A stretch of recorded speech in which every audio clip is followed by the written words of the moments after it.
नीट paper फुटी प्रकरणाविरोधात दिल्लीतील जंतर मंतरवर विद्यार्थ्यांनी केलेल्या आंदोलनाला यश मिळाल्याच्या पार्श्वभूमीवर उद्धव बाळासाहेब ठाकरे शिवसेनेतर्फे नंदुरबारमध्ये आनंद उत्सव साजरा करण्यात आला।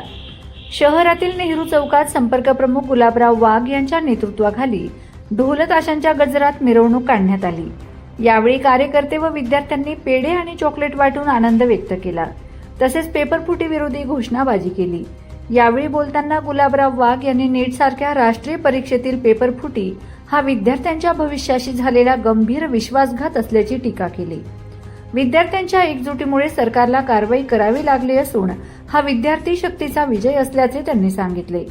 आंदोलनात जिल्हाप्रमुख पंडित माळी, युवासेना जिल्हाप्रमुख सागर पाटील, महिला जिल्हाप्रमुख रीना पाडवी, तालुका प्रमुख रमेश पाटील, जिल्हा सचिव दिनेश सोनवणेसह जिल्ह्यातील पक्षाचे पदाधिकारी, शिवसैनिक आणि विद्यार्थी मोठ्या संख्येने सहभागी झाले होते। कालच राजीनामा झालाय धर्मेंद्र प्रधान यांचा, तर हा आमचा खूप मोठा विजय आहे आणि आम्ही एक्सपेक्ट करतो की आता गव्हर्नमेंट स्ट्रक्चरल रिफॉर्म्स करणार, कारण फक्त राजीनाम्याने काही होत नाही।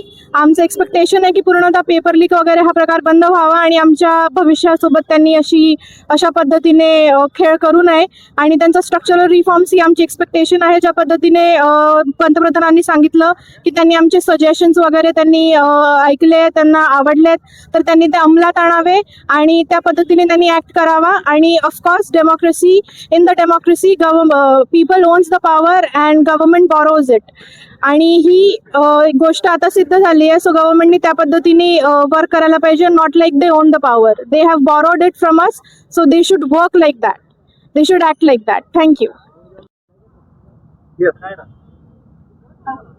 या देशामध्ये दिल्लीला जंतर मंतरवर 27 दिवस उपोषण चाललं युवा शक्तीचं, आणि ज्यांना या सरन्यायाधीश यांनी कॉक्रोच म्हटलं, तर हे कॉक्रोच काय करतील?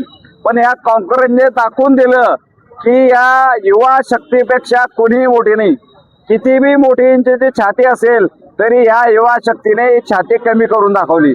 आणि मित्रांनो, या ठिकाणी हा राजीनामा घेतला म्हणजे या युवा शक्तीची एवढी ताकद होती की नरेंद्र मोदींना झुकवावं लागलं आणि धर्मेंद्र प्रधानचा राजीनामा घ्यावा लागला। परंतु याच्याने होणार नाही। विद्यार्थ्यांच्या या ज्या परीक्षा आहेत, नीट असेल, TAT असेल, NTA असेल, ज्या ज्या परीक्षा असतील त्या परीक्षा सदोष झाल्या पाहिजेत, अशी या युवा शक्तीची मागणी होती। आणि ती मागणी काल राजीनामा मंजूर झाला, मागणी मंजूर झाला, आणि त्याच्याबद्दल या नंदुरबार जिल्ह्यामध्ये, नंदुरबार शहरामध्ये आज युवा शक्तीच्या सर्व विद्यार्थी विद्यार्थिनींनी आनंद उत्सव साजरा केला की आमच्या मागण्या मान्य झाल्या। आता ह्या पुढे कशा पद्धतीनं रेटायच्या याच्यासाठी सुद्धा युवा शक्ती तयार आहे। याच्या पुढे जर काही केलं तर अजून युवा शक्ती हे आंदोलन उभं करणार या देशामध्ये, आणि तो विजय काल झालेला आहे। त्याचा आनंदोत्सव आज या युवा शक्तीने आणि सर्व पदाधिकाऱ्यांनी या ठिकाणी नंदुरबार शहरामध्ये साजरा केलेला आहे।